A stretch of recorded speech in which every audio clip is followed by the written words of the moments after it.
Renungan Pagi, Agama yang Bersinar oleh Ellen G. White, 12 November 2023. Mari kita berdoa.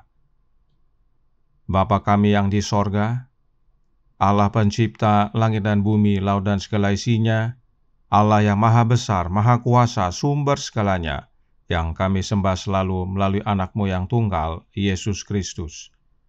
Terpujilah Yesus, anak Allah yang Maha Tinggi, yang adalah gembala kami yang baik. Pada pagi hari ini kami bersyukur boleh bangun dan berbakti, dan sebagaimana membaca dan mendengarkan nasihat firman-Mu, kiranya ini menjadi pembaharuan bagi kami semua. Kami menjadi umat-umat yang berakar dalam Yesus. Beserta kami sepanjang perbaktian ini, kehendak-Mu yang jadi.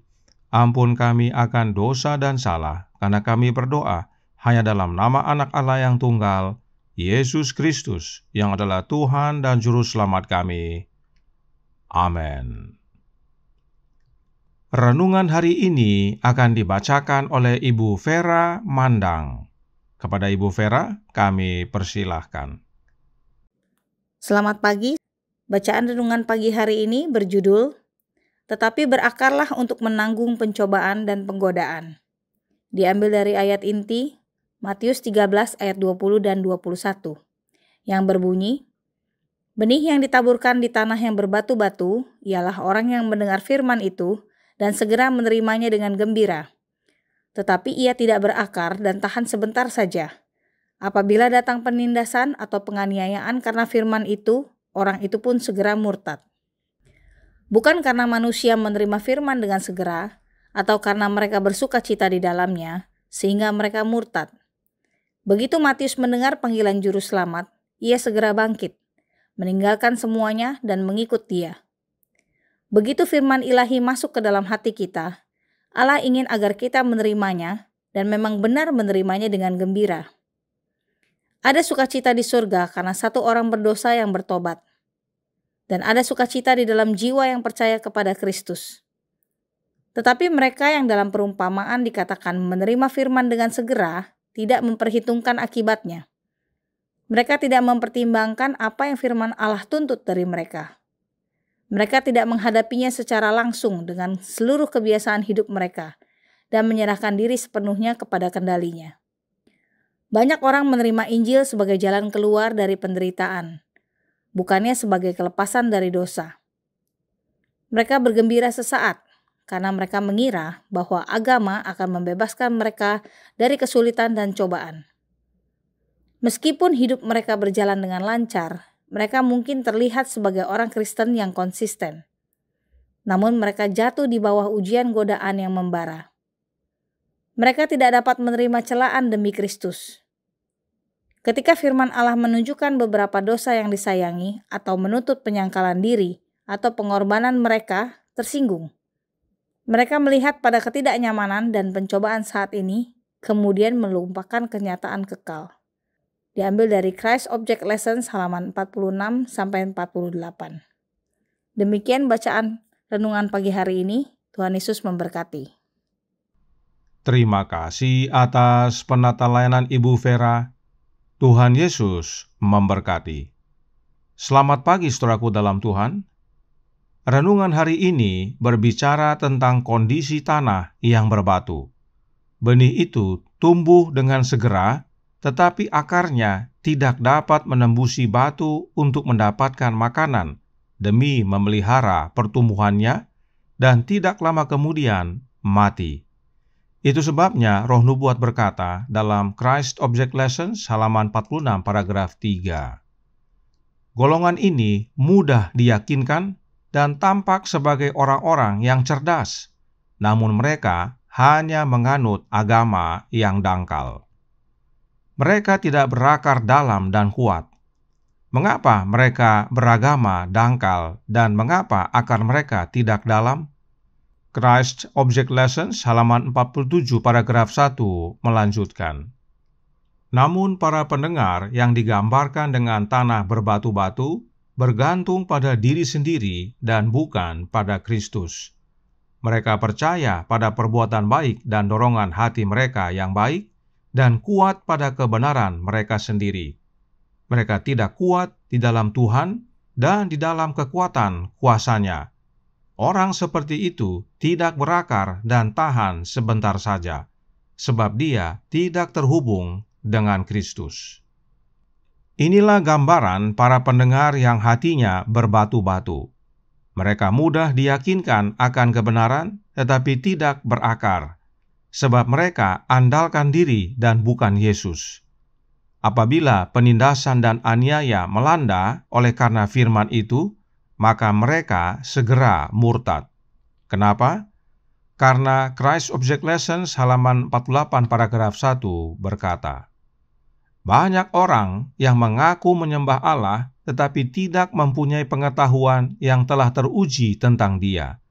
Keinginan mereka untuk melakukan kehendak-Nya didasarkan atas dorongan hatinya sendiri, bukan atas keyakinan yang mendalam dari Roh Kudus.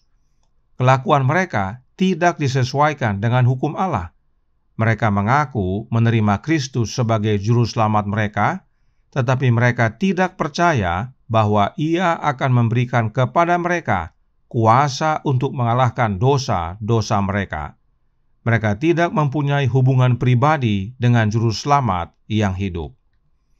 Jadi, saudaraku dalam Tuhan, cepat menerima kebenaran tidak salah.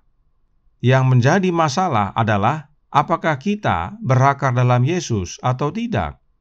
Adakah kita percaya bahwa Yesus beri kuasa kepada kita untuk kalahkan dosa-dosa kita? Roh Nubuat berkata dalam Christ Object Lessons halaman 47 paragraf pertama. Akar tanaman menancap jauh ke dalam tanah dan tersembunyi dari pandangan, menyuburkan kehidupan tanaman. Begitu pula dengan orang Kristen, melalui kesatuan jiwa yang tidak kasat mata dengan Kristus, melalui iman, kehidupan rohani diberi nutrisi. Inilah yang membuat kita kokoh, yaitu berakar jauh di dalam Yesus melalui iman. Dalam penjelasan lainnya, Roh Nubuat menyatakan, Our Father Cares, halaman 129 paragraf 3. Jadi, orang Kristen berakar jauh di dalam Kristus. Dia beriman kepada penebusnya. Dia tahu di dalam siapa dia percaya. Ia sepenuhnya yakin bahwa Yesus adalah anak Allah dan juru selamat orang-orang berdosa. Akar iman menancap jauh di lubuk hati.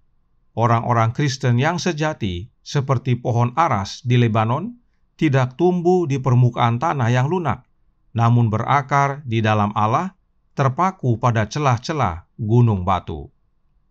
Perhatikan, untuk memiliki akar yang kuat adalah dengan percaya sepenuhnya bahwa Yesus adalah anak Allah. Akar kita tertancap jauh di dalam Yesus. Hanya mereka yang berakar dalam Yesus yang dapat menanggung pencobaan dan penggodaan. Roh Nubuat berkata dalam The Review and Herald tanggal 31 Agustus tahun 1905, paragraf 8. Badai akan datang, badai yang akan menguji iman setiap orang, apapun jenisnya. Orang-orang percaya sekarang harus berakar kuat di dalam Kristus. Kalau tidak, mereka akan disesatkan oleh beberapa tahap kesalahan. Selanjutnya, manuskrip 73 tahun 1895 paragraf 8 berkata, berakar di dalam Kristus, kita dapat melawan godaan setan.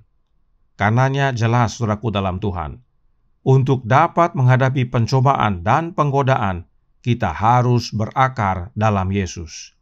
Kiranya ini menjadi pembaharuan bagi kita semua, agar kita dapat menghadapi pencobaan dan penggodaan yang semakin banyak dan besar, karena Yesus datang segera. Tuhan memberkati, saya bawa dalam nama Yesus. Amin. Mari kita berdoa. Bapa kami yang di sorga, Allah pencipta langit dan bumi, laut dan segala isinya, Allah yang maha besar, maha kuasa, sumber segalanya, yang kami sembah selalu melalui anak-Mu yang tunggal, Yesus Kristus. Terima kasih atas nasihat yang menguatkan pada pagi hari ini. Betapa pentingnya kami berakar di dalam Kristus. Sebab itulah satu-satunya cara untuk kami dapat berdiri kuat dan kokoh menghadapi pencobaan dan penggodaan yang semakin besar dan banyak melanda dalam hidup ini, sebab kedatangan Kristus sudah semakin dekat. Dan satu-satunya cara untuk kami dapat tertanam dalam Kristus adalah dengan menerima Roh-Nya yang kudus. Karenanya tolong kami ya Bapa, curahkan Roh anak-Mu dalam hati ini, tinggallah dalam kami ya Yesus, dan jadikan kami teguh dan kuat di dalam kebenaran. Karena semakin banyak fase-fase kesalahan yang akan melanda, demikian juga semakin banyak godaan setan yang mengganggu kami. Beserta kami sepanjang hari ini kehendak-Mu yang jadi, ampun kami akan dosa dan salah, karena kami berdoa hanya dalam nama Anak Allah yang tunggal, Yesus Kristus, yang adalah Tuhan dan Juru Selamat kami. Amin.